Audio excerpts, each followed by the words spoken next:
ಕೋಲ್ಮನ್ body building ಜಗತ್ತನ್ನೇ ಬದಲಿಸಿದ ಒಬ್ಬ ದಂತಕಥೆಯ ಹೆಸರು ಇದು. ಯಾಬಡಿ ಈ ಮಾತುಗಳು ಇವತ್ತಿಗೂ ಪ್ರಪಂಚದಾದ್ಯಂತ ಜಿಮ್ಗಳಲ್ಲಿ ಕೇಳಿಬರುತ್ತೆ.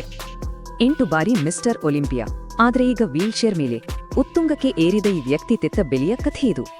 1964ರಲ್ಲಿ ಜನಿಸಿದ ರೋನಿ ಅಕೌಂಟಿಂಗ್ನಲ್ಲಿ ಡಿಗ್ರಿ ಮಾಡಿದ್ರು. ಕೆಲಸ ಸಿಗೋದು ತುಂಬಾನೇ ಕಷ್ಟ ಆಗಿತ್ತು.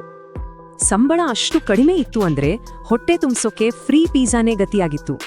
ಆದ್ರೆ 1989ರಲ್ಲಿ ಅವ್ರ ಲೈಫ್ ಒಂದು ದೊಡ್ಡ ಟರ್ನ್ ತಗೊಳ್ತು. ಟೆಕ್ಸಾಸ್ ಪೊಲೀಸ್ ಡಿಪಾರ್ಟ್ಮೆಂಟ್ಗೆ ಸೇರಿದ್ರು. ಪೊಲೀಸ್ ಸ್ಟೇಷನ್ನಲ್ಲಿ ಒಂದು ಜಿಮ್ ಇತ್ತು, ಆದ್ರೆ ಅಲ್ಲಿನ ಎಕ್ವಿಪ್ಮೆಂಟ್ ಇವರ ಶಕ್ತಿಗೆ ಸಾಲಲೇ ಇಲ್ಲ. ಆಗ ಒಬ್ಬ ಕೊಲೀಗ್ ಮೆಟ್ರೋಫ್ಲೆಕ್ಸ್ ಜಿಮ್ಗೆ ಹೋಗೋಕ್ ಹೇಳಿದ್ರು. ಅಲ್ಲಿ ಸಿಕ್ಕಿದ್ದೆ ಬ್ರಯಾನ್ ಡಾಬ್ಸನ್. ರೋನಿಯನ್ನ ನೋಡಿದ ಡಾಬ್ಸನ್ಗೆ ಇವರೊಬ್ಬ ಫ್ಯೂಚರ್ ಚಾಂಪಿಯನ್ ಅಂತ ಗೊತ್ತಾಯ್ತು.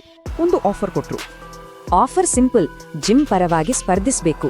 ರಾನಿ ಒಪ್ಪಿದ್ದಷ್ಟೇ ಅಲ್ಲ, ಗೆಲ್ಲೋಕು ಶುರು ಮಾಡಿದ್ರು. ಆದ್ರೆ ಬಾಡಿ ಬಿಲ್ಡಿಂಗ್ನ ಅತಿ ದೊಡ್ಡ ಪ್ರಶಸ್ತಿ ಮಿಸ್ಟರ್ ಒಲಿಂಪಿಯಾ ಗೆಲ್ಲೋದು ಸುಲಭದ ಮಾತಾಗಿರ್ಲಿಲ್ಲ. 1998ರಲ್ಲಿ ಹಾಲಿ ಚಾಂಪಿಯನ್ ರಿಟೈರ್ ಆದ್ರು. ಆಗ ಟಾಪ್ ಸ್ಪಾಟ್ಗೆ ಫೈಟ್ ಜೋರಾಯಿತು.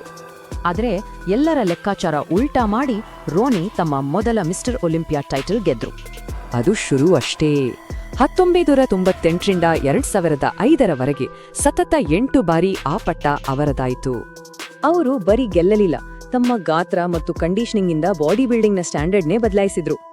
ಆದ್ರೆ ಈ ಲೆಜೆಂಡರಿ ಸ್ಟೇಟಸ್ಗೆ ಅವರು ತುಂಬಾನೇ ದೊಡ್ಡ ಬೆಲೆ ತರಬೇಕಾಗಿ ಬಂತು. 2000ದ ನಂತರ ಅವರ ಆರೋಗ್ಯ ಕೈಕೊಟ್ಟು. ಸೀರಿಯಸ್ ಗಾಯಗಳು, ಸಾಲು ಸಾಲು ಸರ್ಜರಿಗಳು. ಅವರ ಮೆಡಿಕಲ್ ಖರ್ಚು ಎಷ್ಟಾಯ್ತು ಗೊತ್ತಾ? ವರದಿಗಳ ಪ್ರಕಾರ $2 ಮಿಲಿಯನ್ ಹೆಚ್ಚು.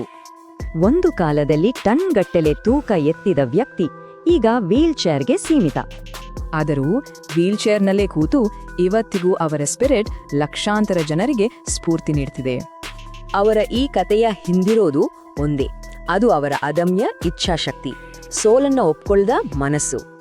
ಹೌದು, ರೋನಿ ಕೋಲ್ಮನ್ ಸಾಧನೆ ಮತ್ತು ತ್ಯಾಗ ಎರಡಕ್ಕೂ ಒಂದು ದೊಡ್ಡ ಸಂಕೇತ. ಅವರ ಜೀವನ ಒಂದು ಪ್ರಶ್ನೆಯನ್ನು ಕೇಳುತ್ತೆ: ಒಬ್ಬ ಲೆಜೆಂಡ್ ಆಗೋಕೆ ತೆರಬೇಕಾದ ನಿಜವಾದ ಬೆಲೆ ಏನು?